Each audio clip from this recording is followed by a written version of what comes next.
আসসালামু আলাইকুম ভিউয়ার্স, আমি আজকে তৈরি করেছি পটেটো স্টিক। এটি তৈরি করতে যতটা সহজ, ঠিক খেতেও ভীষণ মজার। সামান্য কিছু উপকরণ দিয়ে আপনারা এই রেসিপিটি খুব সহজেই বাসায় বানিয়ে ফেলতে পারবেন। পটেটো স্টিক তৈরি করতে আমাদের লাগছে সিদ্ধ আলু। প্রথমে আমি সিদ্ধ আলুগুলোকে ভালোভাবে ম্যাশ করে নিব। আলুগুলোকে এমনভাবে ম্যাশ করতে হবে যেন কোনো দানাদার ভাব না থাকে।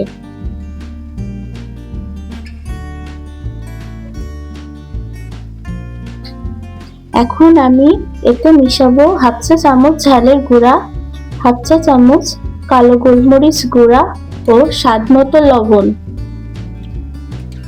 দিয়ে আমি এখন ভালো করে আলুটিকে মাখিয়ে নিব।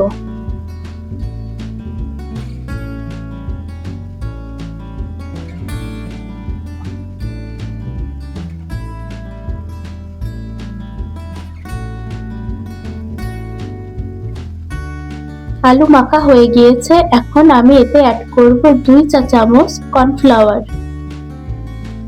কর্নফ্লাওয়ার দিয়ে আমি আলুটিকে আবার ভালোভাবে মিশিয়ে নিব।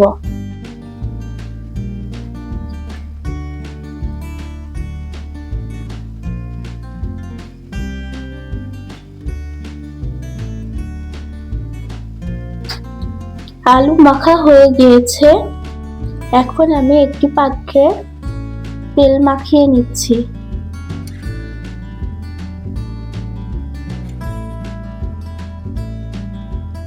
এবার আলুটিকে আমি এখানে নিয়ে সুন্দরভাবে সেট করে নিব। হাত দিয়ে চেপে চেপে আপনারাও এইভাবে সেট করে নেবেন। আপনারা চাইলে বেলেও নিতে পারেন।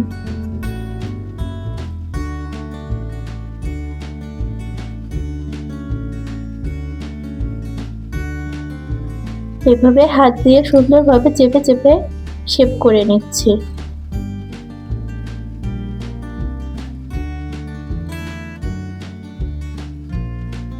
এখন একটি চাকু দিয়ে আমি লম্বা লম্বা করে স্টিক আকারে কেটে নিব।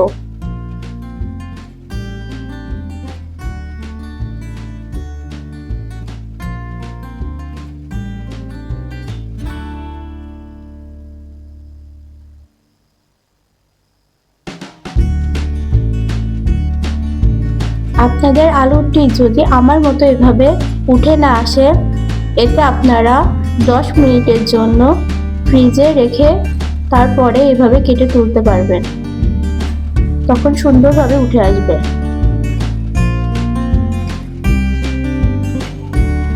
আমার স্টিকগুলি তৈরি হয়ে গিয়েছে, এখন আমি একটি প্যানে তেল গরম করে সবগুলো স্টিক ভেজে নিব। এই সময়ে চুলার আঁচ আপনারা মিডিয়াম টু হাই রাখবেন।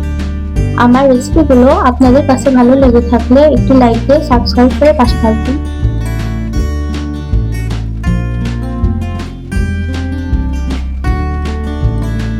আমার স্টিকগুলি ভাজা হয়ে গিয়েছে, এখন আমি উঠিয়ে নিচ্ছি।